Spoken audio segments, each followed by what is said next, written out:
kertas itu. Ibu bisa tanda nih. Oke.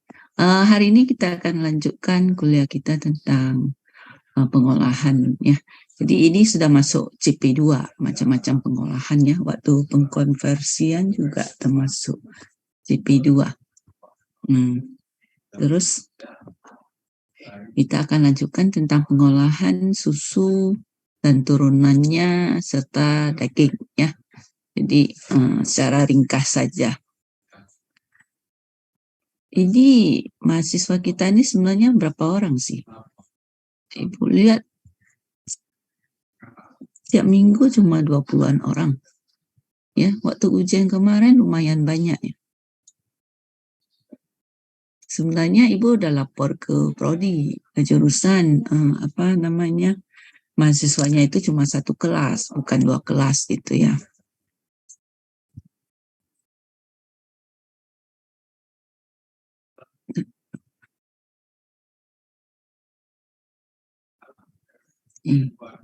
Untuk susu. Oke, nah kita sampai ke pengolahan susu dan produk susu ya. Gimana, udah sarapan semua? Belum? Sambilan makan. Sambilan makan. Tapi ya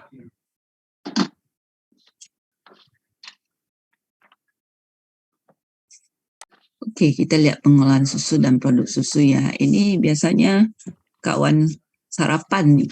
Siapa yang suka minum susu? Kalau dingin, Bu. Kalau dingin. Kalau nggak dingin nggak suka. Ibu ingat ada ponakan Ibu. Mereka kan beli susu yang kotak-kotak itulah, yang Tetra Pak itu kan. Jadi rupanya di dalamnya ada yang nggak bagus, ada sesuatu gitu, entah tunggu jamu entah apa. Jadi mereka komplain ke pabriknya, pokoknya ke perusahaannya. Habis itu dikirim selusin gratis. Dikirim macam-macam rasa lagi dikirim ke mereka. Jadi untung rupanya jadi pelanggan yang kritis juga dapat hadiah gitu ya. Jadi mungkin ya untuk menarik hati, jangan sampai pelanggannya lari ya, habis itu menyebarkan isu ini kemana-mana ya. Apalagi sekarang pakai internet mengerikan, langsung mati usaha orang ya. Begitu udah cerita di medsos, wah langsung sampai ke seluruh dunia, semua orang tahu gitu. Ya. Jadi seperti itulah kira-kira. Makanya produsen takut nih sama konsumen. Tapi ya kita sebagai konsumen juga jangan sembarangan lah. Orang cari makan terus kita mematikan usaha orang gara-gara ya belum tentu benar gitu ya. Memang produksi ini kadang-kadang ada kesalahan, apalagi pangan gitu ya, supaya bisa tahan sekian lama itu kan harus steril betul. Atau kadang-kadang kemasannya nggak bagus, atau misalnya ditumpuk gitu kan. Jadi kemasan itu mungkin kalian bisa lihat ya, kardus-kardus itu kan selalu ada buat tanda misalnya boleh berapa lapis dia ditumpuk ya. Kalau lebih dari itu nanti dia peot, mungkin bisa rusak, koyak gitu kemasannya. Itu dia nggak tahan tekanan, nah itu bisa rusak. Dan itu masuk ke dalam ranah kemasan gitu ya. Nah sekarang kita lihat pengolahannya. Nah kalau susu ya bahan baku utamanya ya susu sapi ya biasanya. Produk susu sapi dimulai bersamaan dengan lahirnya anak sapi. Ya, begitu lahir anak sapi barulah ada susunya si sapi itu. Mungkin anak-anak pernah dengar itu suplemen yang mahal sekali itu yang namanya kolostrum itu. Pernah dengar kolostrum? Kolostrum itu adalah susu pertama dari si sapi. Begitu anak lahir, dia baru ada susunya, nah itulah namanya kolostrum. Ya, dan kabarnya kolostrum ini sangat bermanfaat untuk orang yang ya sakit mah gitu. Ya. Itu dijual pun ya ini jadi produk kesehatan dan banyak kali waktu dilarutkan, misalnya waktu kita minum itu aduknya nggak boleh pakai sendok logam katanya, harus sendok plastik, kemudian suhunya harus sekian-sekian katanya gitu, supaya nggak rusak kolostrumnya. Untuk minum aja itu susah, apalagi waktu membuatnya ya. Jadi dulu susu sapi itu misalnya kira-kira ada kandungannya yang mirip-mirip dengan minyak ya, minyak minyak nabati gitu. Nah, mungkin kalau anak-anak misalnya suka minum susu kaleng yang seperti susu bendera atau apa kan, rasanya itu sepertinya ada minyaknya gitu. Pernah nggak rasa? Ya, jadi orang sekarang makanya kemarin diprotes orang. Susu sekarang, sapi itu, susu kaleng itu kandungan susunya itu cuma 8%, nggak lebih, ada yang kurang lagi. Sehingga kan sekarang nggak boleh lagi tulis susu, karena kandungan susunya di bawah 8%. Kalau udah 8% ke atas baru boleh disebut susu. Ya, terlalu banyak campuran di dalam dan dibuat sehingga dicampur sedemikian rupa sehingga dia seperti susu, padahal bukan susu. Ya, ada campuran-campurannya yang dibuatnya sehingga rasanya seperti susu. Nah, ini orang kerjaan teknik kimia ini. Yang jahat-jahat juga teknik kimia nih, memalsukan. Seperti misalnya katanya bakso ikan. Wah, katanya dari ikan. Padahal dari segala macam tepung, dicampur-campur, dikasih perasa ya, esen seperti itu, supaya rasanya seperti ikan. Nah, itu anak-anak waktu belajar perancangan produk, salah satu produk itu adalah yang menyangkut mikrostruktur. Ya, jadi mikrostruktur itu di situ menyangkut teksturnya, bagaimana membuat campuran produk itu yang tadinya sebenarnya campuran dari bermacam-macam tepung, kemudian ada minyaknya, mungkin ada bumbu-bumbunya, sehingga rasanya seperti bakso ikan atau bakso sapi. Ya, ada liat-liatnya, bagaimana membuat dia liat-liat kenyal-kenyal gitu ya. Kalau misalnya bakso sapi kan ada pakai uratnya gitu ya, bakso urat katanya, terus terasa kenyal-kenyal gitu. Nah, ini di sini mungkin kasih tepung apa, dan kadang-kadang yang berbahaya kasih bahan kimia, ya, bahan kimia misalnya asam borat. Asam borat itu itulah yang membuat dia terasa kenyal-kenyal. Padahal kalau campuran kita bagus, misalnya pakai tepung sagu atau apa, sudah bisa membuatnya terasa kenyal itu, ya. Nah, itu ilmu juga ya, ilmu yang ya bagaimana membuat produk ecek-ecek gitu ya, palsu, asli tapi palsu, maksudnya asli itu terasa seperti asli tapi isinya palsu gitu ya. Nah, ini kerjaan orang teknik kimia lah. Makanya kita harus kalau menjadi ilmuwan, menjadi teknokrat pun harus yang beriman gitu ya. Jangan sampai kita tidak ada iman sedikit pun, kemudian kita membahayakan umat manusia ini ya. Nah, ini cerita tentang ini susu dulu. Periode laktasi ya, laktasi itu adalah penyusuan untuk sapi berakhir sekitar 43 minggu. Dan semua sapi yang berlaktasi dipera 2 kali sehari. Nah, kalau perusahaan besar udah ada alatnya ya, nggak usah pakai tenaga manusia. Jadi segera setelah dipera, susu segar disimpan dalam tangki yang berefrigerasi dengan suhu sekitar 3-5 derajat Celcius. Jadi harus langsung didinginkan supaya dia bisa tahan ya. Sistem pengumpulan susu modern menggunakan truk tangki curah, tank truck gitu ya. Pertimbangan utama dalam menentukan harga susu yang dihasilkan adalah volume dan kandungan lemak dan juga kandungan proteinnya. Nah, ini dia ya, kandungan lemak dan juga kandungan proteinnya. Jadi, sebenarnya susu itu lemak ya.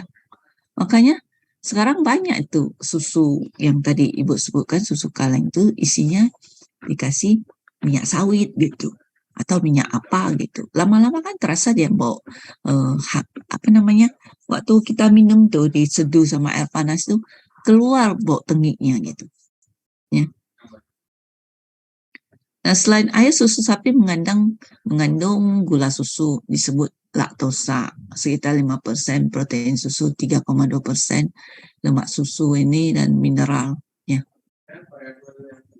Sebelum pemrosesan, kandungan padatan susu sekitar 13%. Ya. Susu merupakan suatu sistem yang sangat menarik. Dia adalah suatu larutan karena ada garam dan laktosa dalam air dan bisa bercampur sempurna karena dia bercampur homogen, disebutlah larutan ya. Kemudian emulsi karena ternyata di dalamnya ada minyak juga, lemaknya gitu ya. Minyak padat itu kan lemak ya. Nah, itu disebut emulsi dan juga dispersi koloid. Jadi ada partikel proteinnya ya. Proteinnya itu tersebar gitu di dalam itu. Nah, protein ini terutama itulah kasein namanya ya, kasein. Dia tidak sungguh-sungguh larut dalam air, jadi dia terdispersi, terdistribusi di dalam susu. Dalam sistem susu, kasein terdispersi dalam unit-unit kecil disebut misela kasein yang tidak mengendap pada kondisi gravitasi normal. Ini yang menyebabkan susu berwarna putih. Nah, jadi gara-gara ada kaseinnya, susu itu berwarna putih. Mungkin anak-anak tahu nggak? Itu sarung tangan dari karet itu. Sarung tangan karet yang untuk orang operasi itu kan warna putih gitu ya, krem-krem gitu. Nah, sebenarnya campurannya ada dikasih kasein. Ada kaseinnya dicampur ke dalam. Jadi lama-lama orang suka juga pada zamannya tahun 80-an, akhir-akhir 80-an itu, di mana waktu itu orang lagi ketakutan dengan penyakit AIDS ya. Sama seperti kita sekarang dengan COVID. Waktu itu tiba-tiba merebak penyakit AIDS. Orang pada takut. Jadi waktu itu banyaklah bermunculan pabrik sarung tangan. Latex ya. Dari latex. Nah itu dari campuran latex ya, karet getah susu, kemudian ada JNO, akseleratornya zat yang mempercepat vulkanisasi, kemudian ada sulfatanya. Nah, dikasih juga kafein ya. Kasein. Nah, untuk yang warna putih itu dikasih titanium oksida, TiO2. Jadi warna putih. Nah, waktu itu kan sarung tangan itu banyak yang katanya kalau kita udah pakai, kalau nggak ada tepungnya, susah kita buka lepas itu. Jadi dikasih tepung. Nah, tepungnya dari apa? Dari jagung. Ya, dari tepung jagung yang dimodifikasi. Jadi kita pakai sarung tangan. Nah, lama-lama orang mengatakan, ini tepung ini mengganggu. Kalau orang operasi itu atau apa, masa ada tepungnya gitu. Nggak boleh. Jadi akhirnya mereka mulailah macam mana membuat sarung tangan yang tidak usah pakai tepung, tapi enak dipakai. Nah, itu direaksikan lagi dengan HCl, asam klorida waktu itu. Ya, seperti itulah perkembangan ilmu itu ya. Jadi sebenarnya Ibu cuma mau bilang, sarung tangan itu pun dikasih kasein gitu ya. Nah, ada yang misalnya ada proteinnya, ada orang yang alergi protein. Itu nggak bisa pakai sarung tangan latex itu karena ada proteinnya. Jadi akhirnya ada juga perusahaan sarung tangan seperti itu, mereka berusaha mengekstraksi si proteinnya dibuang gitu. Ya. Padahal di sini kaseinnya proteinnya ya kan. Nah, selain protein, laktosa, lemak dan mineral susu juga mengandung sejumlah besar komponen mineral seperti vitamin, enzim, elemen dan senyawa lainnya ya. Nah, kita lihat nih kandungan utama si susu sapi itu. Yang paling banyak apa? Kasein 80%. Oh, dari proteinnya. Proteinnya 32% berat. Lemaknya 3,7%. Ya. Habis itu karbohidrat sekian, mineral dan garam. Ini karbohidratnya laktosa, glukosa, galaktosa, mineral dan garam seperti ini. Ada kalsium, natrium, kalium, fosfor, klorin, dan sebagainya. Ya. Dan ya paling banyak airnya lah. Ya. Air paling banyak. Kemudian kelompok enzim nih vitaminnya. Nah, mudah-mudahan setelah lihat-lihat ini anak-anak rajin minum susu ya. Sebenarnya minum susu ya. Kalau banyak begadang harus minum susu. Tapi sebaiknya jangan begadang ya. Ini kegunaannya bisa dilihat di sini. Misalnya enzim lipase memecahkan lemak dalam produk yang diproses tidak sempurna. Nah, ini yang makanya orang bikin biodiesel juga katanya pakai enzim lipase gitu. Karena dia bisa memecahkan lemak ya. Kemudian ada fosfat akalin proteasenya. Pabrik pemrosesan susu terbagi dua. Yang pabrik susunya sendiri, produknya adalah susu. Yang kedua adalah pabrik pembuatan, misalnya membuat keju gitu ya. Nah, jadi pengolahan turunannya gitu. Pabrik susu ditempatkan dekat dengan pasar di kota dan produk-produknya mencakup berbagai macam susu fluida yang dipasteurisasi. Nah, kalau yang dijual itu yang tidak tahan lama, tentu pabriknya harus dekat dengan konsumennya supaya gampang ya, langsung dipasarkan. Dan bisa juga dibuat es krim dan mentega. Jadi susu mentega kalau lemak ya seperti margarin itu kan dibuat dari minyak nabati. Kalau mentega itu dari susu sapi ya, susu. Ya. Pabrik pembuatan biasanya memproses sejumlah besar susu menjadi berbagai macam produk yang lebih tahan seperti keju ya. Jadi ini juga dikasih sejenis enzim supaya dia berubah menjadi keju ya. Terdapat berbagai operasi pada pelakuan awal bahan bakar susu. Susu segar biasanya disimpan di tangki silo vertikal yang besar. Sebenarnya seluruh susu segar itu dipasteurisasi sebelum diproses lebih lanjut. Ya, jadi dia harus lebih lama. Sudah semuanya supaya bisa tahan lama. Pasteurisasi sama dengan blanching sayur-sayuran di mana digunakan panas. Ya, kalau tujuan blanching untuk menonaktifkan enzim, sementara pada pasteurisasi untuk mematikan seluruh organisme patogenik yang mungkin terbawa di dalam susu dari sapi, misalnya TBC, demam Q, dan penyakit lainnya yang dapat berpindah ke manusia. Ya, jadi syarat utama pasteurisasi adalah membunuh organisme patogenik Coxiella burnetii, ya, yang paling resisten yang terdapat dalam susu. Nah, dia paling tahan panas, dia paling tahan. Pasteurisasi yang digunakan saat ini terdiri dari pemanasan suhu hingga lebih besar dari 72 derajat Celcius dan suhu dipertahankan selama 15 detik dan didinginkan dengan cepat untuk meminimumkan terjadinya rasa matang. Ya, jadi kalau terlalu matang tidak enak. Perlakuan ini disebut HTST, High Temperature Short Time pasteurisasi ya, yang membunuh hampir seluruh populasi mikroba penyebab kerusakan susu. Nah, ini pasteurisasi juga menonaktifkan. Nah, ini kekurangannya ya, kebanyakan enzim yang terdapat dalam susu.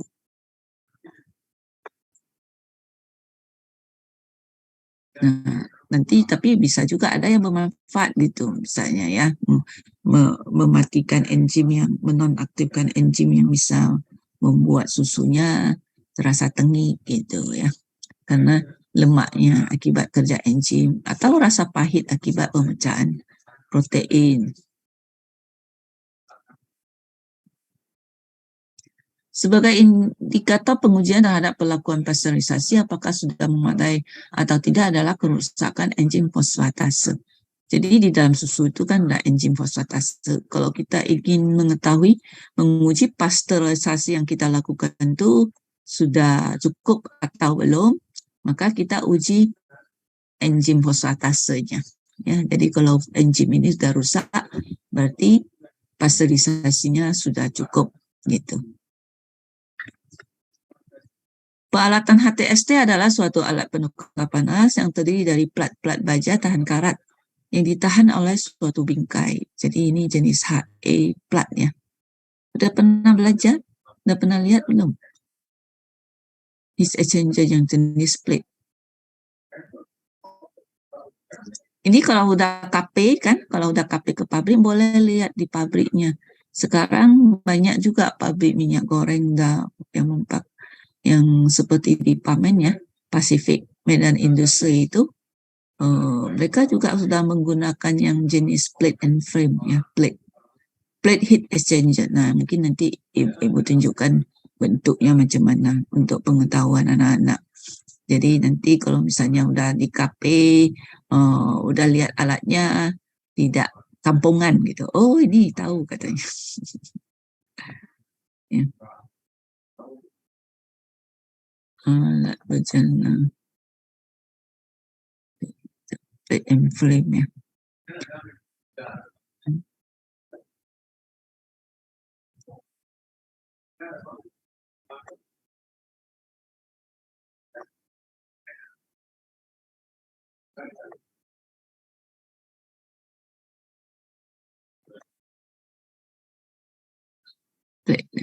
PHE, plate heat exchanger ya, plate heat exchanger. Ini bentuknya seperti ini. Jadi dia plat-plat yang disusun ditumpuk-tumpuk banyak gitu. Ya. Jadi belakangan anak-anak yang KP ke Pamen itu hitungannya disuruh hitung efisiensi penggunaan plate heat exchanger ini. Jadi siapa-siapa yang mau KP ke sana, yang mana tahu nanti disuruh itu lagi ya. Ya, dia di sini ada bautnya, ini ada carrying bar-nya. Bar ini batang untuk menahan si plate-nya. Jadi plate-nya banyak ini. Seperti ini plate-nya. Ya, disusun seri itu.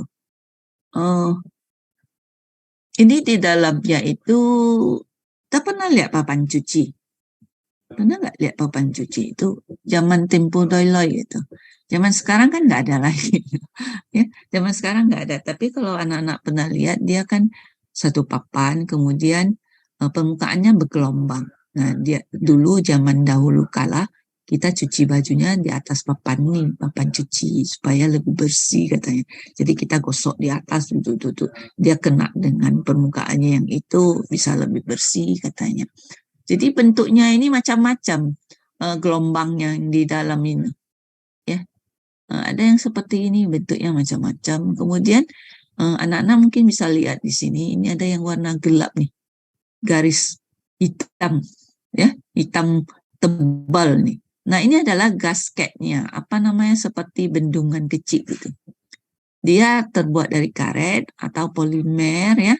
Jadi dia agak tinggi gitu, seperti bendungan. Jadi ketika kita tumpuk plate-nya itu disusun seri, kemudian diberi tekanan, dia akan tertekan gitu, lebih rapat gitu, karena ada karetnya ya, jadi dia tidak bocor. Kalau anak-anak misalnya pernah lihat alat-alat mesin gitu kan, kalau misalnya ada penutupnya atau apa kan bisa lihat ada seal-nya gitu, packingnya. Atau sudah pernah praktikum bikin pap? Online apa virtual? Virtual atau di lab. Ini yang asisten lab PIK mungkin tahu. Jadi kan ini ada digesternya ya. Digesternya habis itu kan ada tutupnya. Ya, sebelum ditutup dikasih satu seperti gasket itu supaya dia nggak bocor, baru dikunci ya. Atau kalau anak-anak misalnya ada botol termos kecil, coba buka ada tutupnya. Di dalamnya ada satu seal karet, ya, supaya dia jangan bocor. Jadi waktu kita tekan tuh kan karetnya tertekan sehingga dia menjadi lebih rapat, tidak bocor. Nah ini seperti itu, ya. Jadi misalnya kalau yang Ibu tunjuk di sini ini kalau nampak kursornya yang panahnya ini, dia kan tertutup gini ya, bentuk ini. Jadi cairan yang misalnya keluar dari lubang ini ke sini, dia tidak bisa menyeberang ke sini. Ya. Jadi sebenarnya dia disusun tadi seperti ini ya. Jadi satu lapis di sini kan antara dua plat itu berarti ada celah-celah, ya, ada celahnya. Nah disitulah mengalir fluidanya. Jadi ini misalnya yang ini celah yang di sini fluida panas, yang sebelahnya adalah dingin panas dingin panas dingin panas dingin panas dingin. Seperti itu, satu lapis satu lapis. Jadi antara plat 1 dengan 2 fluidanya misalnya fluida panas. Antara plat 2 dengan 3 fluidanya fluida dingin gitu. Habis itu fluida panas, fluida dingin, fluida panas gitu.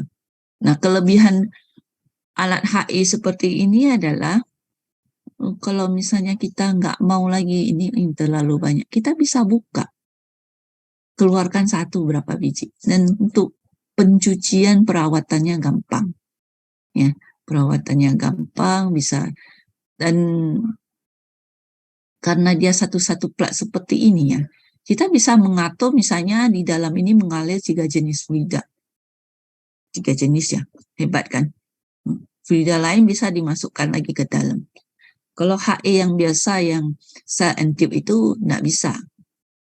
Dan cuma kelemahannya ini ya seperti yang tadi Ibu sebutkan, ada seal-nya ya, yang dari karet atau polimer. Nah kalau untuk suhu tinggi, dia nggak tahan suhu tinggi. Karena kita pakai misalnya dari karet misalnya. Karet nggak tahan suhu tinggi, rusak. Nah, kecuali kita mendapatkan seal yang lebih baik gitu ya. Ada sealnya terbuat dari macam-macam ini bahan gasketnya. Gasketnya itulah dia tadi sealnya ya, packingnya. Ada karet stiren butadiena. Dia cuma tahan suhu segini. Serat asbestos yang dikompres 260 derajat Celcius. Lebih dari itu nggak tahan. Nah, mungkin ini masih menjadi objek penelitian orang, mendapatkan gasket yang bisa tahan suhu tinggi. Kalau HE yang logam-logam itu karena dilas, ya dia bisa tahan berapa ratus derajat Celcius ya, bisa tahan sekali. Yang ini tidak. Nah, ini pola alirannya seperti ini. Ini jenis misalnya series flow. Ini misalnya ini fluida panas. Dia ngalirnya seperti ini. Yang ini yang counter current-nya. Ini cairan dinginnya. Fluida dinginnya ini ngalirnya. Nah, terus tadi karena selapis-selapis itu, kita bisa buka gitu ya. Dia bagus untuk pencucian. Jadi kalau dipraktekkan untuk aplikasi di industri pangan ya cocok karena mudah dibersihkan ya satu-satu gitu. Jadi tinggal dibongkar, dilapisin itu, dibuka aja gitu. Nah, seperti itulah kira-kira. Jadi kalau anak-anak tertarik kan bisa lihat di YouTube plate heat exchanger, lihat macam mana bentuknya itu bisa sampai 1 meter, 1-2 meter tingginya gitu, besar gitu ya. Seperti itulah. Nah, suhu operasinya nengok cuma sampai 260. Itu karena dibatasi oleh gasketnya, jenis gasket.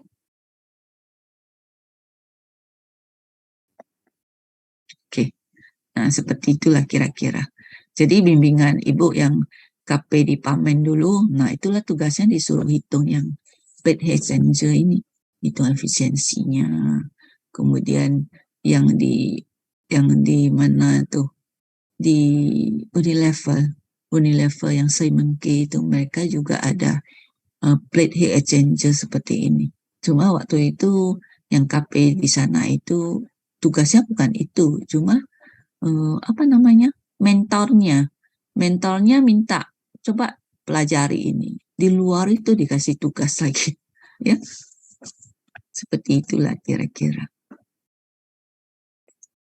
Nah, Ibu lanjutkan dengan susu tadi ya.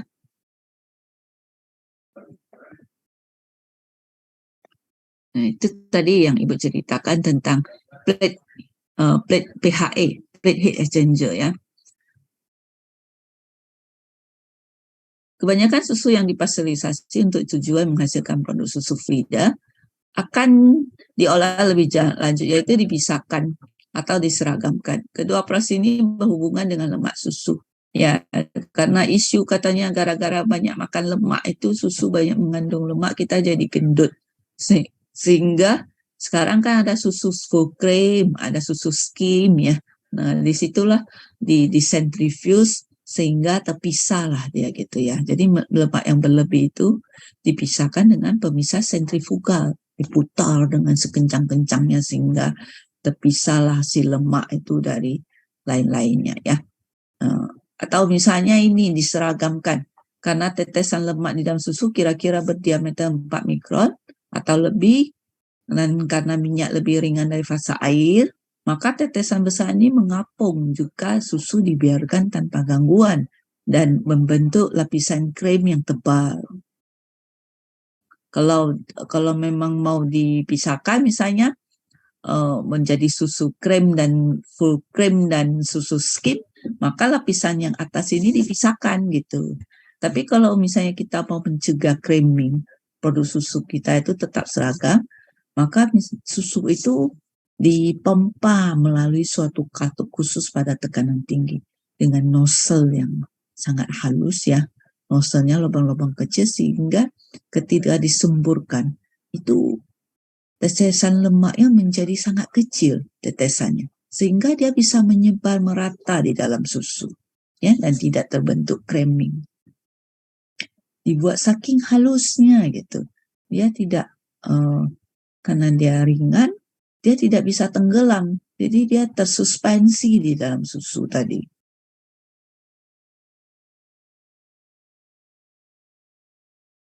Nah, pengemasan merupakan operasi yang sangat penting untuk menjamin kualitas produk akhir.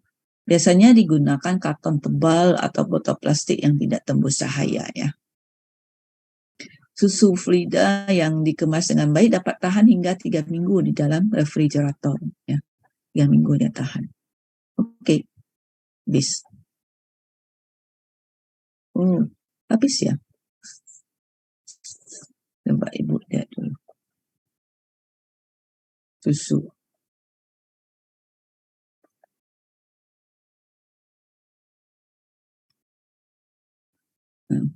Kemudian kita lihat itu cerita tentang susu. Terus kita lihat tentang daging, ya, produk daging.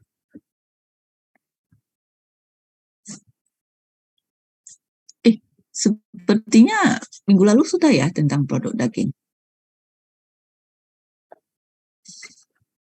Ya, biasanya anak-anak bubuk aja sih. Mungkin nggak ingat nih. Ya, pengolahan daging dan unggas. Jumlah air yang tergandung dalam daging merupakan fungsi dari kapasitas protein dalam menahan air. Ya, jadi kalau proteinnya banyak, dia bisa menahan air. 3 komponen utama daging merah atau unggas adalah air, protein, dan lemak.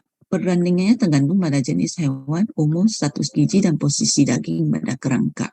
Ya, nah, jenis dagingnya seperti itu.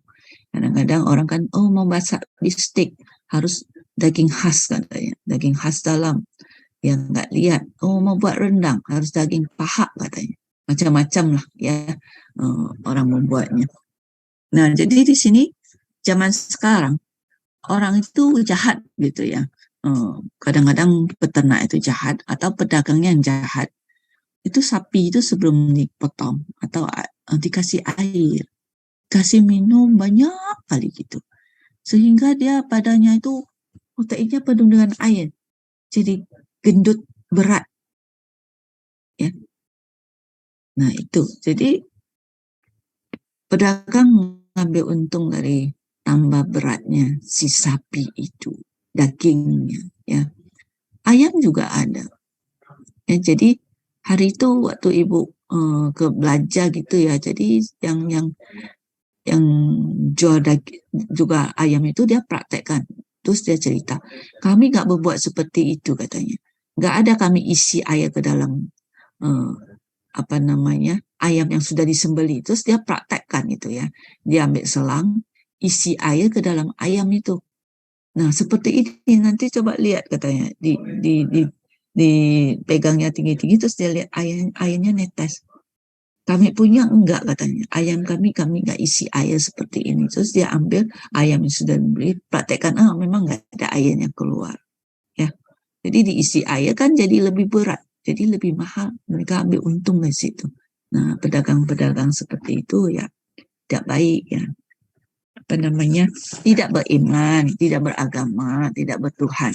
Dunia ini kan ada penciptanya. Jangan kita berbuat dosa, merugikan orang lain gitu ya.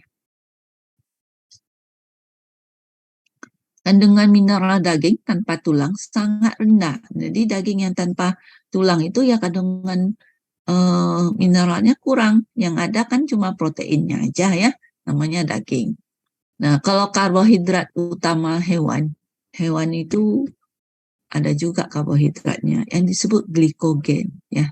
Glikogen biasanya terdapat pada otot hewan sekitar 1-2% dan biasanya habis terpakai setelah disembeli oleh reaksi biokimia yang rumit ya. Jadi setelah disembeli, glikogen itu habis bereaksi lewat reaksi biokimia ya. Ketika ototnya itu berubah dari otot hidup menjadi otot yang kaku. Itu disebut peristiwa ini disebut rigor Nah, ini peristiwa ini yang membuat daging itu ketika kita masak, lihatnya minta ampun gitu ya. Tapi kalau sudah selesai rigor mortisnya itu, baru kita masak, dagingnya lembut. Ya, seperti itu. Konversi otot hewan hidup menjadi daging atau produk daging dapat dipandang sebagai disintegrasi mekanik sederhana setelah hewan disembelih. Reaksi kimia yang mengendalikan aksi otot ketika hidup tidak berhenti begitu saja setelah hewan dibunuh. Walaupun hewan yang sudah mati, tapi reaksi biokimia tetap berjalan. Ya. Pada otot hidup, salah satu reaksi kimia yang penting adalah pembangkitan energi yang diperlukan untuk memfungsikan otot secara baik yang disebut glikolisis. Ya. Jadi ketika masih hidup, kan dia ada glikogen. Jadi glikogennya itu oleh enzim dirubah menjadi glukosa dan oksigen. Nah, di situ keluar energi sehingga kita bisa bergerak, bekerja, ada energi kita. Nah, itu asalnya dari mana? Dari glikogen gitu ya. Yang disebut reaksinya disebut glikolisis. Yang dia diuraikan terus menghasilkan energi. Ketika oksigen telah habis, ya, jadi kalau hewan tersebut sudah dibunuh, ya oksigennya habis. Glikogen dan glukosa yang dihasilkan terurai menjadi asam laktat. Nah, makanya kenapa daging itu ada yang rasanya asam sekali gitu, padahal kita nggak ada taruh asam. Nah, karena ini ada reaksi biokimia di dalam itu. Ya, jadi kalau nggak ada oksigen, glikogen tadi diubah menjadi asam laktat. Jadilah dia pH-nya jadi rendah 5, sekian di situ. Turun sampai 5,4. Tapi ini ada keuntungannya karena dia menjadi asam. Mikroba tertentu itu yang nggak tahan asam itu nggak bisa hidup. Ya, jadi dagingnya jadi lebih awet. Nah, seperti itulah lebih kurang. Kalau zaman sekarang misalnya kalau yang tidak suka asam, waktu kita masak daging itu ya, misalnya orang masak sop, biasanya orang salah satu bumbunya itu kan kasih tomat gitu ya, ada asam-asamnya terasa enak. Nah, kalau orang yang tidak tahan makan asam, misalnya ada penyakit asam lambungnya, tidak ditaruh asam pun, tapi kuahnya sopnya itu asam. Ya karena dari dagingnya itu, dari mana ya asamnya minta ampun gitulah. Seperti itu. Nah, kalau pada organisme hidup, asam laktat akan digunakan pada jalur kimia lainnya sehingga pH otot tetap lebih besar dari 6. Nah, kalau misalnya kita pegal-pegal itu, punggung kita terasa pegel. Nah, itu banyak asam laktat tuh tertimbun di situ. Coba digerak-gerakkan supaya reaksinya melanjut, maka dia bisa berkurang ya. Nah, ini tadi. Peningkatan asam ini melindungi daging mentah dari kerusakan akibat mikroba. Ya, jadi ini kerusakan akibat mikroba.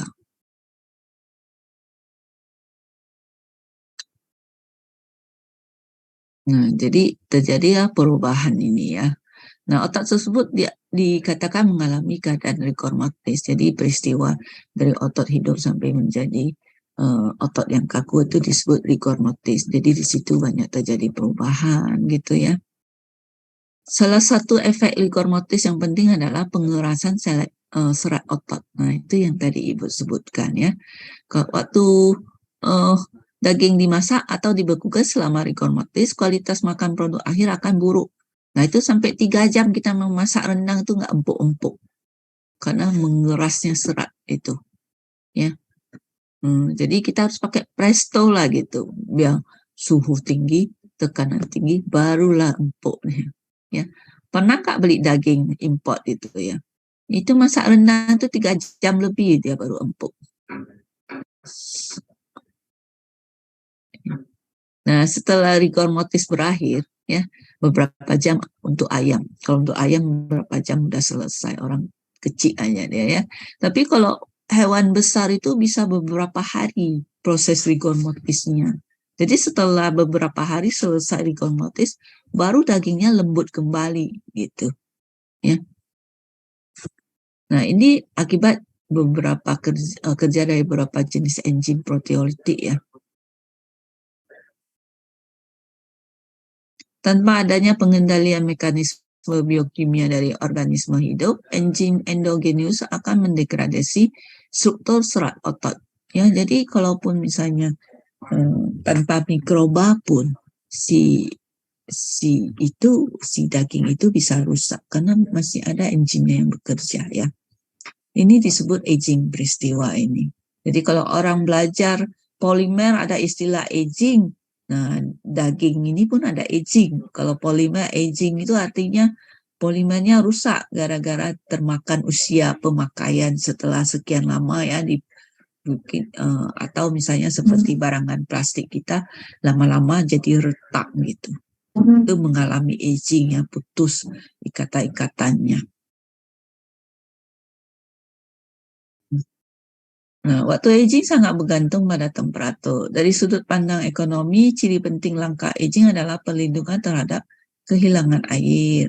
Oleh karena itu, biasanya aging dilakukan pada temperatur rendah dan kelembapan sekitar 100%. Jadi, ya untuk mencegah supaya dia tidak rusak, kita simpanlah di kulkas. Ya.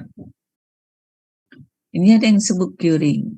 Pengawatan curing adalah memasukkan garam tertentu ke dalam daging, ya, atau bahan-bahan lain yang digunakan untuk meningkatkan cita rasa, mereduksi kehilangan air, dan aspek kualitas lainnya yang penting bagi konsumen. Ya, ini seperti inilah.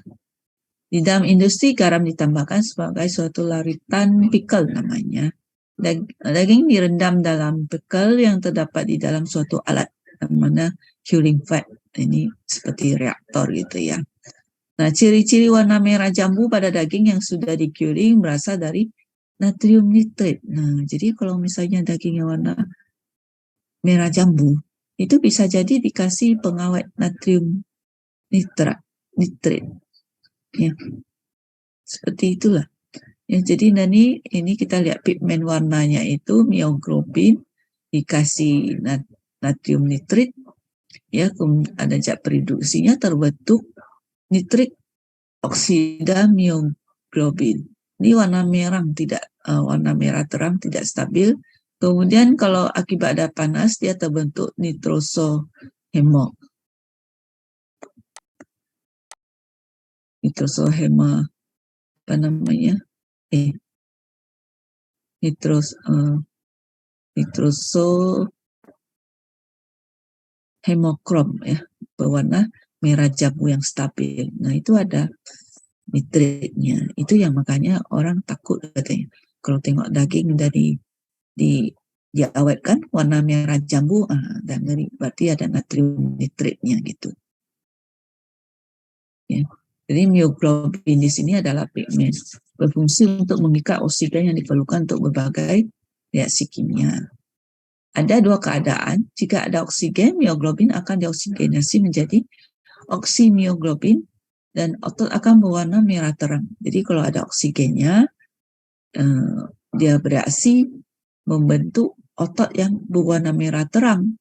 Kalau oksigennya sudah nggak ada, maka mioglobin akan berubah menjadi myoglobin sehingga ototnya berwarna kecoklatan. Nah, kalian tengok daging yang udah lama misalnya di pasar lama-lama kok warna coklat. Nah, itu karena nggak ada oksigennya lagi ya. Nah, ini tadi cerita tentang natrium nitrit. Ya, dia menjadi salah satu isu yang kontroversial. Di beberapa negara penggunaan ini sudah dilarang. Pada pemanasan yang hebat, nitrit bergabung dengan protein menghasilkan nitrosamin yang bersifat karsinogenik pada binatang percobaan. Nah, ini diuji pada hewan seperti itu. Namun bahaya terhadap kesehatan belum dibuktikan secara ilmiah. Orang kan nggak mau ya. Kelinci percobaannya manusia. Siapa yang mau coba?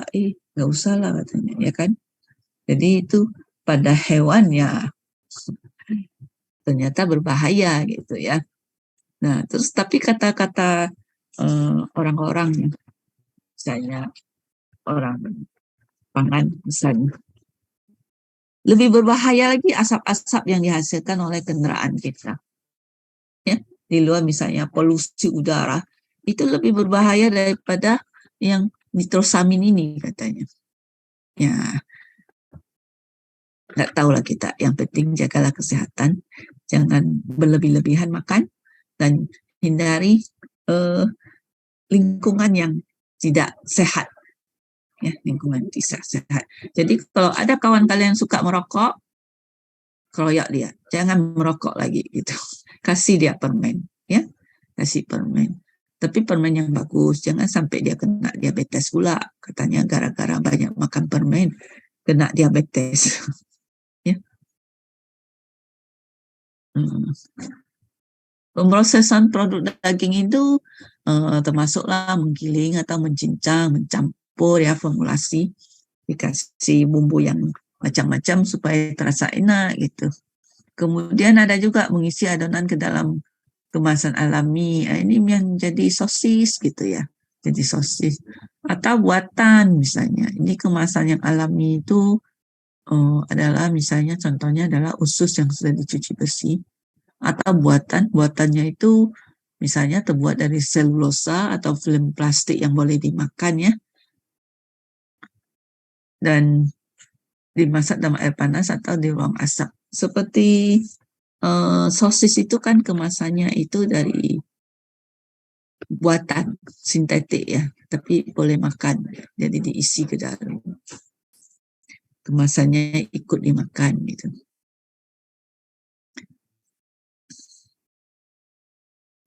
Nah kalau masalah unggas, ini terutama juga cerita tentang mikroba yang bisa merusak ya, dari grup Salmonella. Ini yang bisa membuat kita diare misalnya.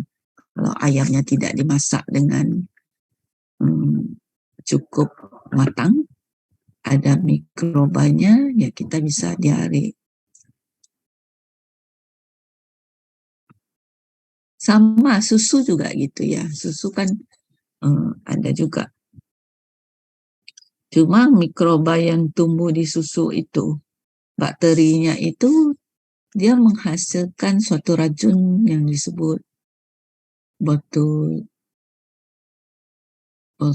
botulinum, apa namanya itu? Tapi racunnya itu tidak stabil, begitu kena panas terurai. Nah, makanya kalau misalnya susu kalian udah agak lama, kalian khawatir misalnya ini habis makan biasa diare, maka panaskanlah dia. Dan susu itu kalau yang jenis itu ya, ibu kok lupa namanya. Ada kayak botox itu. Botox itu kan yang cewek-cewek mau operasi. Itu botox itu disuntik ke wajah gitu ya. Habis itu kulit kita pun kencang, hilang apa namanya, hilang keriput-keriputnya. Tapi tahannya cuma 6 bulan. Ya. Nah, itu Ibu nggak tahu apa ada hubungannya dengan botox yang dihasilkan oleh sejenis mikroba susu itu, bakteri yang ada dalam susu yang bisa membuat kita tewas kalau kita keracunan itu. Ya, keracunan itu. eh, jadi kemarin waktu Ibu memberikan contoh itu kan ada peran mikroba ya. Peran mikroba itu kan ya salah satunya itu menghasilkan racun. Nah, racun itulah ada yang sejak situ yang tumbuh pada susu, tapi dia tidak stabil. Jadi begitu dipanaskan, terulailah dia. Nah, kalau untuk manusia yang suka operasi itu disuntik ya, supaya dia keriputnya hilang, itu namanya juga botox gitu ya. Nah, Ibu agak heran, cuma Ibu mungkin belum tertarik untuk mencari tahu lagi apakah sama dengan uh, yang dihasilkan oleh bakteri itu ya yang bersifat racun. Karena botox yang disuntik itu dia cuma tahan 6 bulan. Misalnya bintang-bintang film mau comeback, udah lama dia pensiun nggak nggak nggak muncul di layar kaca, tiba-tiba pingin muncul lagi ya, mungkin karena anak sudah besar, udah udah lama pensiun, pingin cari uang lagi atau apa gitu ya. Begitu dia muncul, sebelum muncul dia suntik botox itu untuk mengencangkan kulit muka biar nampak tetap awet cantik ya. Nah, itu tahannya cuma 6 bulan ya. Nah, ini salmonella bukanlah organisme yang tahan panas. Jadi kalau kita panaskan mati dia ya. Makanya eh, pemanasan yang cukup itu penting supaya apalagi kita yang misalnya punya perut yang sensitif gitu ya, tidak tahan. Nah, ikan ini lebih tidak tahan daripada yang lain ya.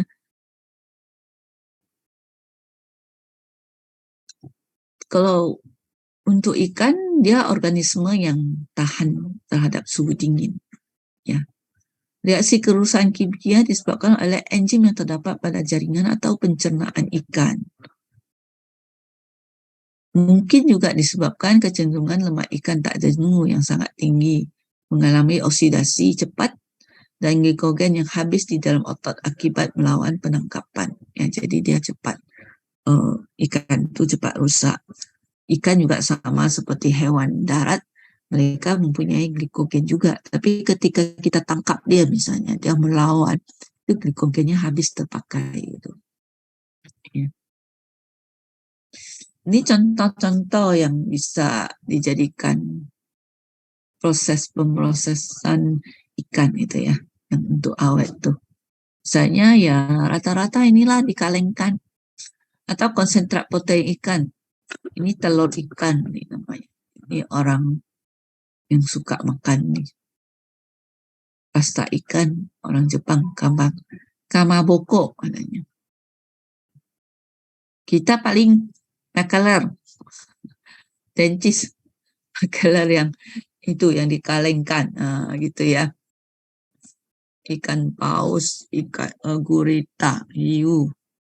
Nah, kita orang Islam nggak boleh makan ikan paus, ya. Ikan paus karena dia bernafas dengan paru-paru. Ya. Nggak boleh kita makan ikan paus gitu.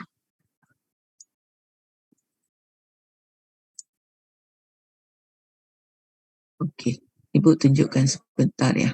Ibu lihat dulu.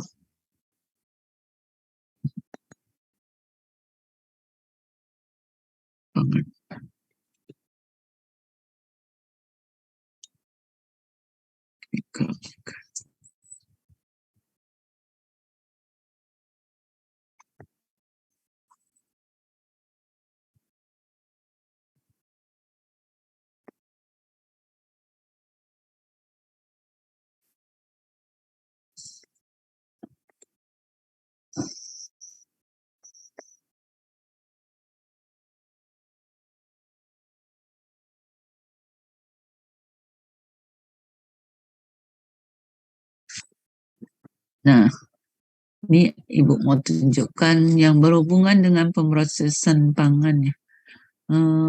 Botulinum tadi ini. Clostridium botulinum nih. Ini yang ada juga yang dalam susu itu. Keracunan pada makanan kaleng yang pemrosesannya kurang. Jadi kalau kita panaskan, dia terurai, ya, jadi menjadi tidak berbahaya. Tapi rata-rata kita lihat di sini tidak tahan panas itu. Ya, kita lihat ini pertumbuhan.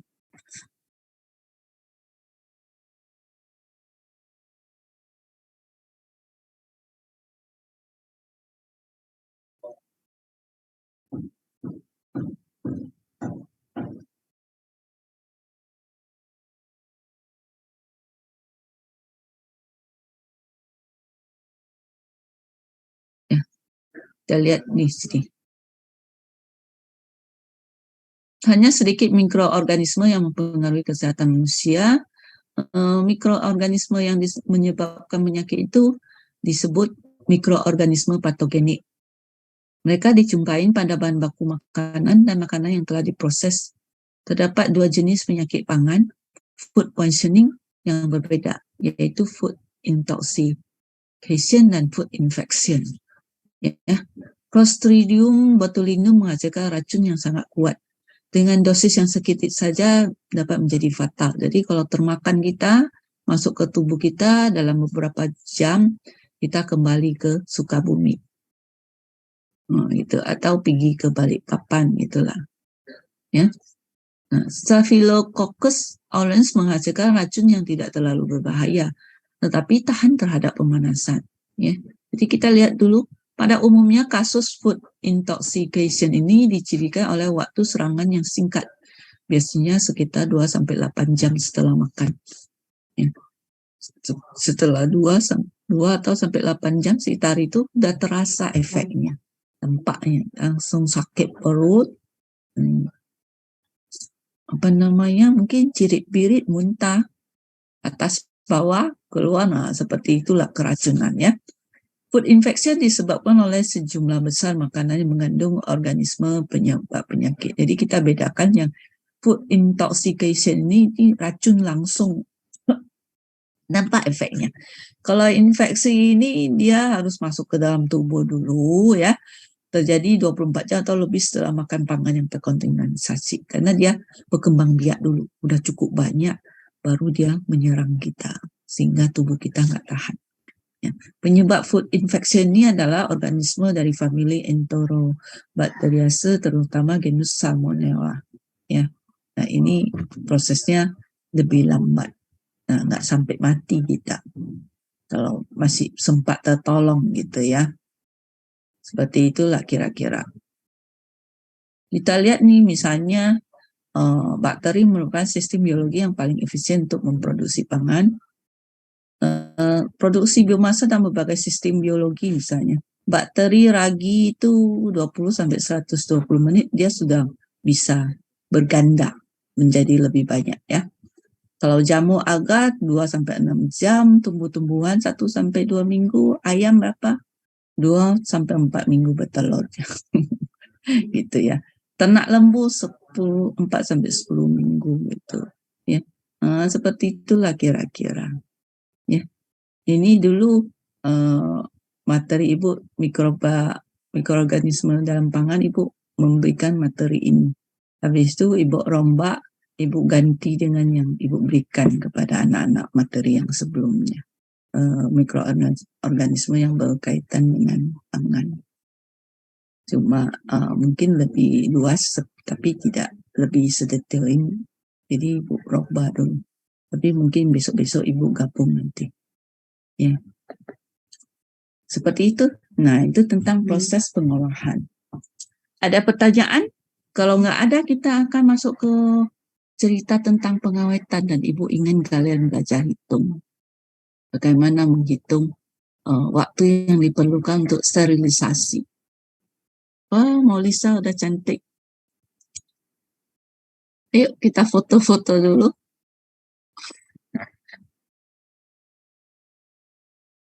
Waduh, udah pegel sih, bagus. Sampai perlu stretching ya. Orang tua seperti Ibu, begitu stretching nanti kram kaki, kram tangan. Udah kaku otot-ototnya, urat-uratnya.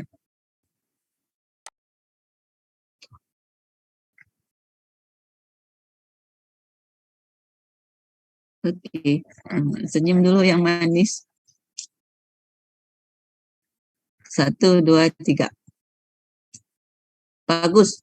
Bagus, senyum dulu. Jangan ketak kali wajahnya. Ayo, 1, 2, 3. Senyum lagi.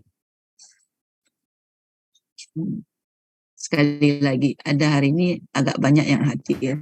Wah, kejutan hari ini ya. Sampai 40 orang. Senyum lagi. 1, 2, 3. Abriando Peterson, mana ini? Ini yang nggak mau muncul ini yang belum mandi kali ya, nggak sisiran. 1, 2, 3, senyum dulu. Oke, terima kasih. Kita kembali ke tentang pengawetan ya. Nanti Ibu akan memberi tugas dan tugasnya harus segera dikumpulkan. Mana dia? Kok nggak nampak ya pengawetan? Sebentar, Ibu cari dulu. Pengawetan. Oke.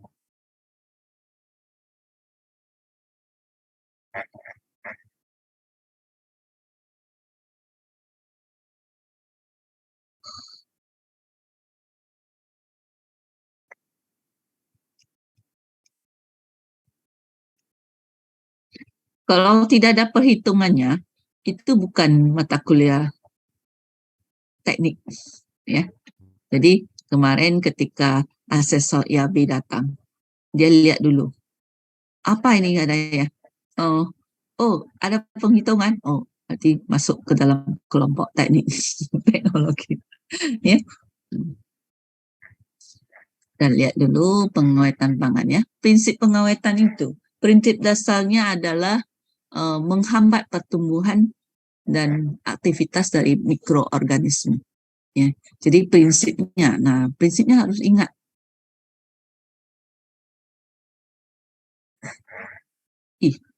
Kok keluar kata-kata bahasa Inggris dalam slide Ibu ya? Ada kalian lihat sebelah bawah? Tak apa-apa kok keluar kata-kata.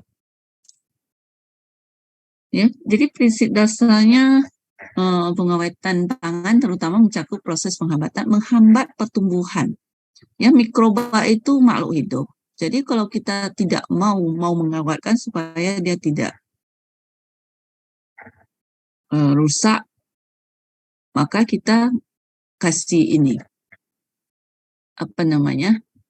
kita menghambat pertumbuhannya. Nah, mikroba itu misalnya supaya dia hidup dia perlu air, maka kita keringkanlah pangan kita supaya si mikroba jangan hidup.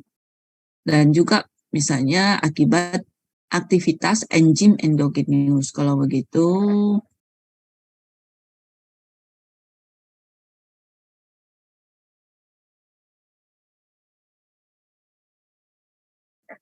kita matikan si enzimnya, menonaktifkan misalnya dengan pemanasan. Kemudian adanya reaksi kimia merusak kualitas pangan dan ada invasi dan kerusakan oleh serangga dan hewan pengerat.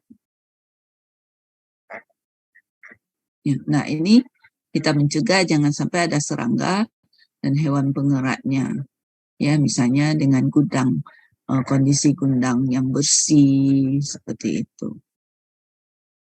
Ini kok ada yang cakap-cakap di ini ya. Ada nggak kalian lihat di slide sebelah bawah itu ada percakapan? Nggak ada ya? Nggak ada, Bu. Nggak ada ya?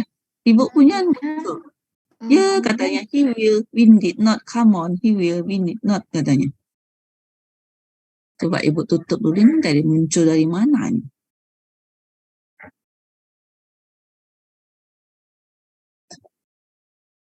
Sebentar ya.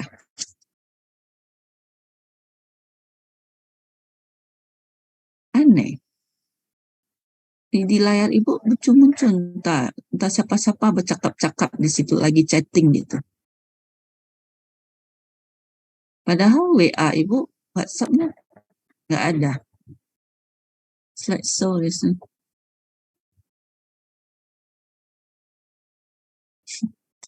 Ya udahlah.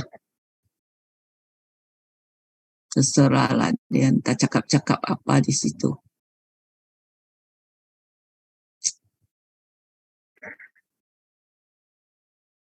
I cannot see application. Okay.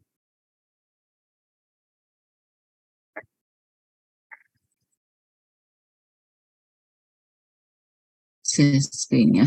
Ibu lagi share screen ya. Nampak ya? Sekarang masih prinsip pengawetan ya. Oke.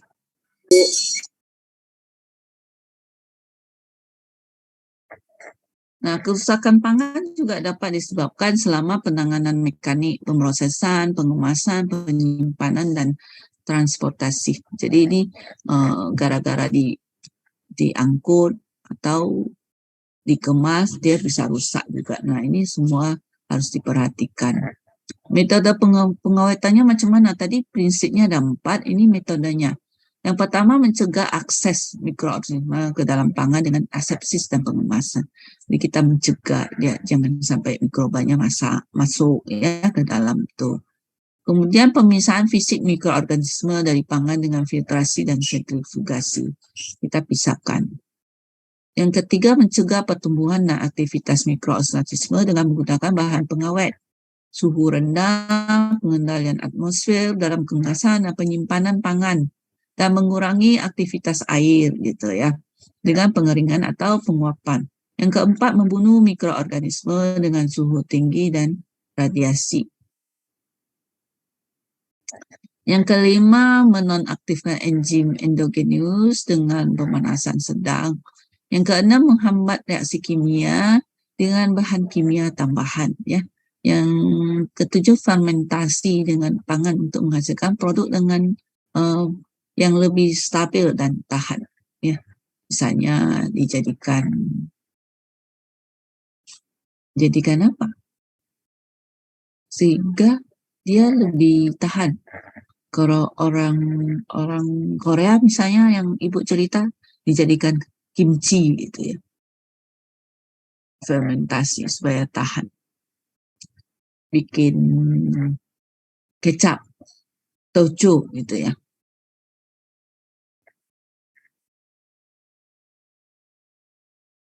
Praktek pengawetan pangan di industri selalu menggunakan metode gabungan untuk mendapatkan efektivitas yang maksimum. Jadi biasanya yang dipraktekkan itu bukan cuma satu aja. Seperti kalengan, buah kalengan itu misalnya dikasih asam atau gula, habis itu dikalengkan ya kan. Jadi berganda dia supaya dia lebih tahan.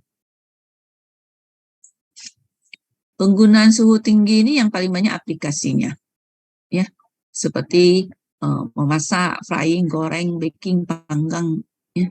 Dia memproses, dan mengawetkan. Cooking membuat makanan menjadi lebih enak, lembut, tapi juga membunuh sejumlah mikroorganisme dan enzim alami. Ya. Jadi sekali jalan sambil menyelam minum air, sambil diproses mengawetkan juga gitu ya. Panas menyebabkan denaturasi protein dan enzim.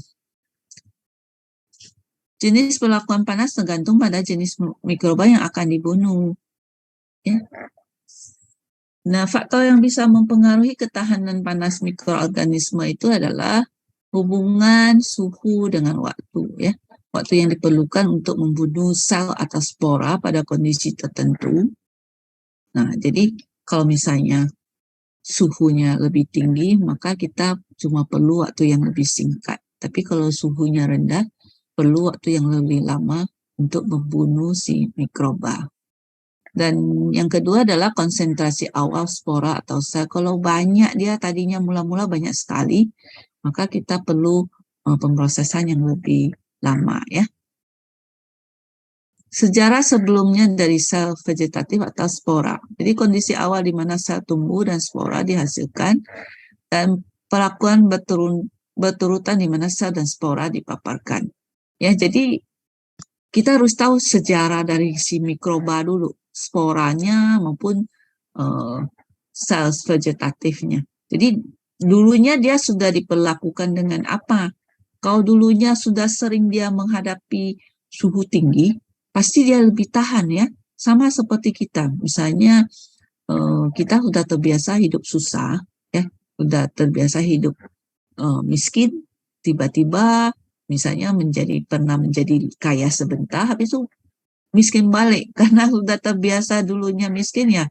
Ini kondisi ini tidak membuat kita tambah stres. Atau misalnya gini, ini mahasiswa ini kan misalnya masih semester pertama, itu kan berasal dari sekolah SMA yang berbeda-beda ya. Ada yang misalnya dari kampung sana, karena dari kampung-kampung di mana-mana gitu, biasanya katanya standar pendidikannya lebih rendah, ya katanya. Ibu tidak mengatakan anaknya lebih on ya, tidak. Standar pendidikannya aja. Mungkin gurunya memberikan materi yang lebih sederhana, yang tidak serumit itu. Ya, seperti itu. Seperti itu, jadi terus bergabung di semester 1 ini, ada yang dari SMA-nya memang ketat sekali gitu ya. Banyak sekali tugas, banyak sekali PR. Jadi begitu udah kuliah, tiba-tiba dikasih PR yang banyak, yang sudah terbiasa itu sudah tahan. Tapi yang tidak terbiasa, yang agak santai misalnya, dari sekolah mana gitu, swasta mungkin yang lebih santai, nah maka dia akan kelabakan, gitu, stres dia, ya, nggak tahan. Nah ini seperti ini juga, jadi perlakuan yang kita berikan itu kita harus tahu dulu sejarah dari riwayat hidup si mikrobanya yang dulunya macam mana gitu ya. Tuh. Kemudian juga komposisi substratnya ya, kandungan kelembapan, pH medium, komponen lain dalam pangan. Ya. Nah ini semua akan mempengaruhi. Nah dari sini kita akan belajar bagaimana mengawetkan dengan melihat yang disebut dengan TDT, thermal depth time. Ini ketahanan panas organisme. Ya, istilahnya thermal depth time yang didefinisikan sebagai waktu yang diperlukan pada suhu tertentu ya untuk membunuh sejumlah organisme atau spora pada kondisi tertentu ya, pada kondisi tertentu. TDT bervariasi tergantung pada jenis organisme dan suhu. Demikian juga sporanya ya.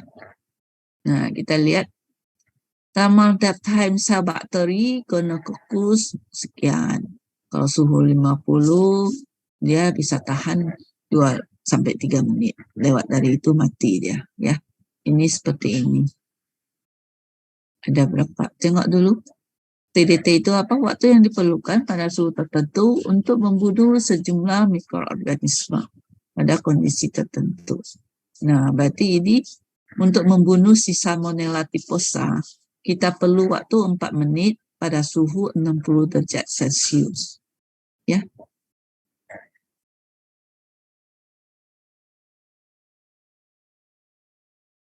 Nah, pemrosesan yang kurang, bakterinya tidak akan rusak. Kelebihan proses merusak gizi. Nah, makanya harus menjadi perhatian kita.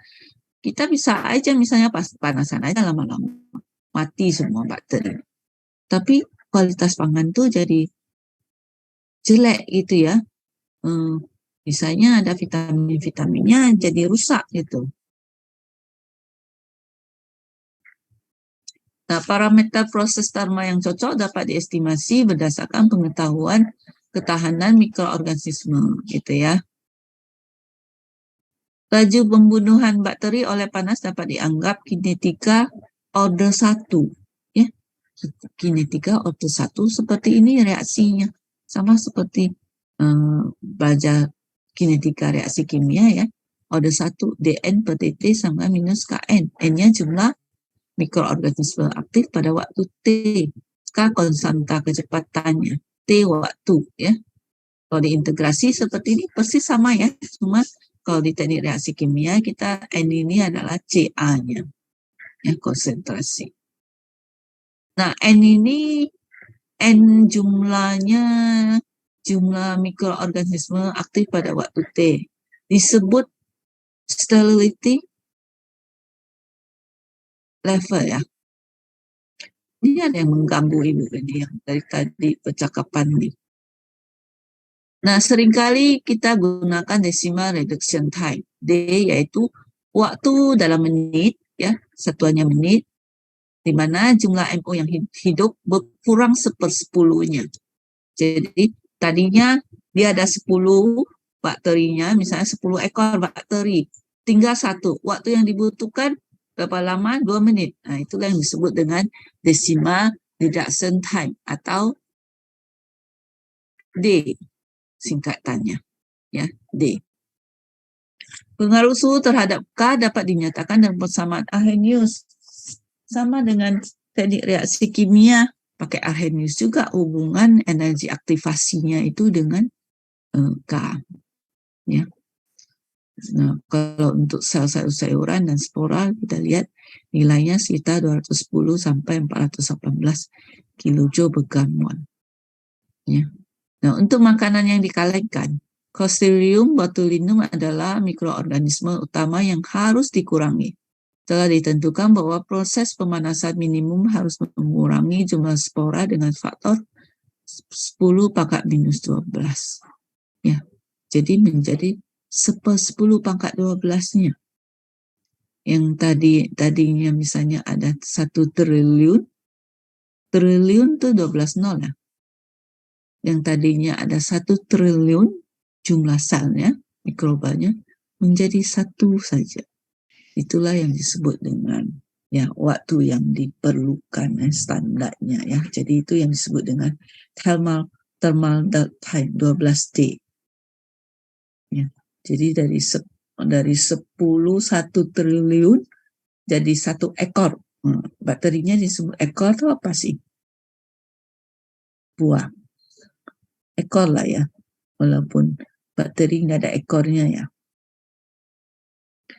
Nah, ini juga ada disebut ini Clostridium botulinum ini hubungan D versus T-nya dengan temperaturnya ya. Ini memberikan garis lurus pada rentang temperatur tertentu. Jadi di sini ada yang disebut Z. Z itu rentang suhu dalam derajat F untuk perubahan 10:1 pada titik. Jadi menjadi 1/10-nya.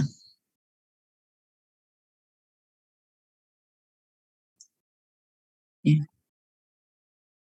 Rentang suhu dalam F untuk perubahan 10:1 pada dt ya.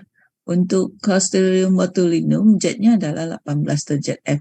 Artinya setiap penambahan 8 derajat Fahrenheit, laju peningkatan akan meningkat 10 kali lipat. Itu maksud dia ya. Kalau 18 derajat berarti setiap penambahan 18 derajat Fahrenheit, laju kematian akan meningkat 10 kali lipat.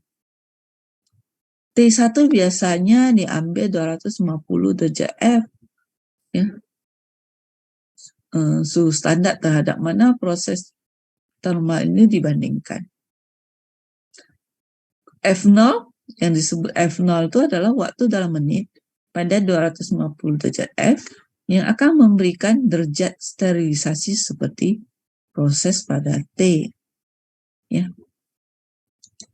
Jadi misalnya tadi standarnya kita menggunakan 250 derajat F. Ya. Nah, kita harus cari kalau suhunya bukan 250 derajat F, berapa waktu yang diperlukan supaya dampaknya seperti pada suhu 250 derajat F. Ya. Nah, kita lihat persamaannya seperti ini. Ini kalau suhunya berbeda-beda, misalnya tahap pertama suhunya 100, habis itu tahap kedua naikkan jadi 150, sehingga cara hitungnya kita jumlahkan semua. Ya. Nah, kita lihat sterilisasi makanan kaleng.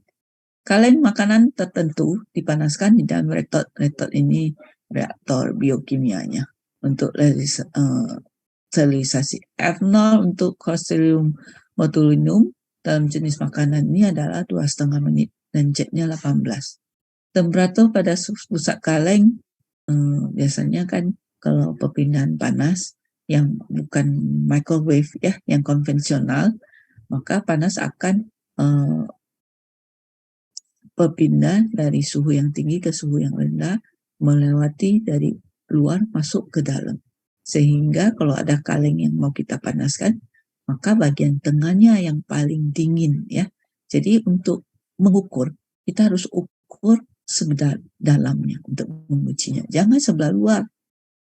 Karena nanti kalau sebelah luar udah panas, belum tentu dalamnya sudah dingin. Belum tentu dalamnya sudah panas gitu ya. Nah, ini contohnya misalnya. Dia perlakuan panasnya 0-20 menit, suhunya 160. Kemudian 20 menit berikutnya, suhunya jadi 210. Kemudian menit selanjutnya itu suhunya 230. Tentukanlah apakah proses sterilisasi ini memadai. Ya, kita lihat untuk ketiga periode waktu, ini T1 20, ini 20 juga, ini jadi 33 menit. Kita hitung suhunya. Ya. Suhunya adalah 160, kalau dalam derajat Celcius 71,1. Ya. Nah, kita jumlahkan nih suhu yang macam-macam ini. Ini untuk satuan Inggris. Satuan Inggris kita mengambil ini 250, ini 18 jetnya. Ya. Suhunya 250, kita bandingkan. Ini T yang waktunya 20 menit, 20 menit, ini 33 menit. Suhunya 230. Ya. Setelah kita hitung, ini ternyata 2,68 menit. Jadi artinya kalau yang standarnya adalah suhu 250, perlu waktu 2,5 menit untuk mensterilasi makanan tersebut. Nah, ini kalau F0 ini adalah pada suhu yang lain, berapa waktu yang dibutuhkan. Ya. Jadi setelah kita hitung, kalau lebih besar dari standarnya ya, proses ini memadai karena hanya dibutuhkan 2,5 menit untuk sterilisasi lengkap. Sterilisasi lengkap pada suhu 250 itu harus 2,5 menit. Nah, perlakuan di sini adalah seperti ini tadi, pemanasannya, ya, pengawetannya. 160 derajat F selama 20 menit, 210 derajat F selama 20 menit, dan seterusnya 230 derajat F. Nah, dan kita hitung efeknya ini. Waktunya berapa lama gitu ya. Kalau dikonversi setara dengan yang 250 derajat F itu berapa menit.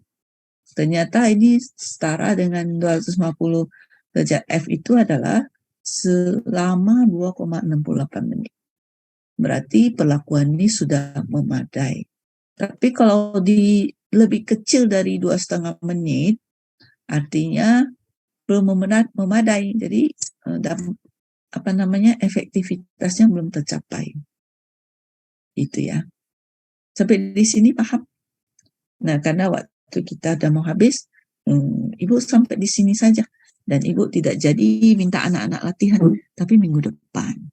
Ya, jadi di sini ini untuk yang intermittent, ada yang untuk pelakuan panas yang suhunya pelan-pelan naik gitu. Jadi harus dalam bentuk grafik. Jadi minggu depan sediakanlah kertas grafik. Kita latihan dan harus gerak kumpul.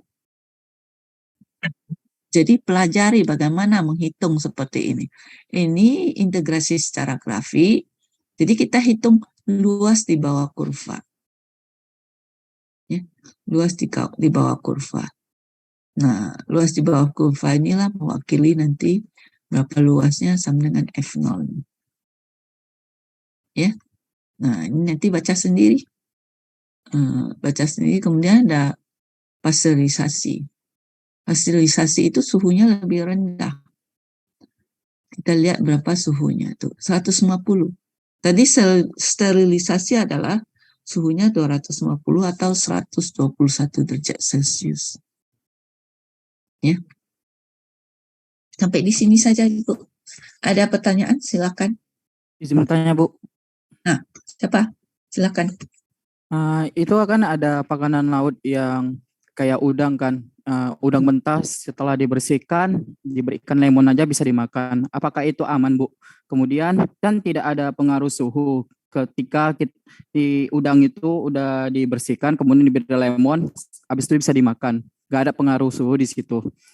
Dan setelah diberikan perasal lemon itu, apa bisa dilakukan pengawetan kembali, Bu? Apabila dimasukkan ke lemari pendingin, itu saja, Bu. Ke lemari pendingin, ke tempat freezer yang boleh. Dan sebenarnya kalau udangnya misalnya belum tercemar ya sih tidak berbahaya, asal jangan ya ada. Kalau makhluk hidup yang masih hidup itu dia mempunyai ketahanan, ya tahan. Tapi kalau misalnya udang yang udah lama mati, udah agak lama di luar, kita kasih lemon pun ya tergantung. Kalau mikrobanya tidak tahan terhadap asam, dia akan mati. Tapi yang tahan tetap hidup gitu. Nah, itu yang bahaya. Kadang-kadang atau asamnya terlalu kurang banyak dan tidak merata semua, itu bisa berbahaya. Dan satu hal lagi tergantung ketahanan tubuh kita. Ada orang misalnya belum pernah makan yang kayak gitu, tiba-tiba dikasih makan, perutnya nggak tahan, tidak terbiasa, ya dia akan sakit perut. Dan ada juga misalnya kalau memang udang yang sudah tercemar, misalnya ada cacing di dalam, cacing itu nggak mati. Jadi kalau kita makan ya kenalah kita cacingnya. Jadi ada baiknya lebih baik dipanaskan gitu, ya untuk amannya. Ya, kalau seperti orang Jepang kan apa itu namanya sashimi ya. Itu kan mentah-mentah tuh ya. Mentah-mentah. Jadi ini sekarang tergantung pemrosesannya.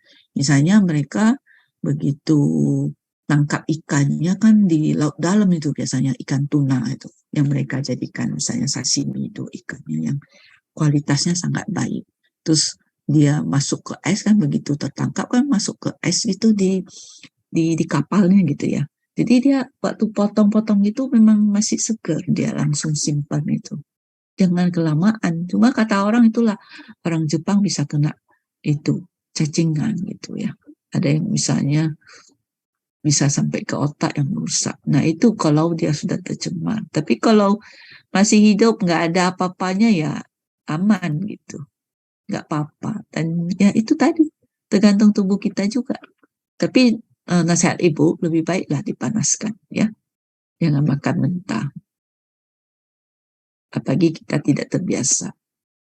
Lainnya, perut orang itu ada yang terbiasa. Coba orang yang tidak waras tuh yang di pinggir-pinggir jalan, dia makan sampah ya, tapi dia nggak sakit. Kita mana tahan ya. Nah, jadi tergantung kebiasaan juga. Ada pertanyaan lain? Atau si Agus mau tanya lagi? Bagus. Nggak cukup puas saya. Kenapa? Bagus mau pergi ke Jepang makanan mentah, udang mentah. Oh, menurut ibu ya, kayaknya makanan yang masak lebih enak daripada yang mentah. Ibu dulu pernah makan, kebetulan ya di pesawat waktu itu dikasih makanan Jepang, itulah mentah ikannya, setengah mati ibu telan, ibu nggak sanggup makan tuh. Kok rasanya gimana gitu, karena kebiasaan itu ya, nggak pernah ibu makan, jadi ibu tak tertelan sama ibu, walaupun dibilang enak segala macam tuh. Seperti itulah kira-kira. Ya.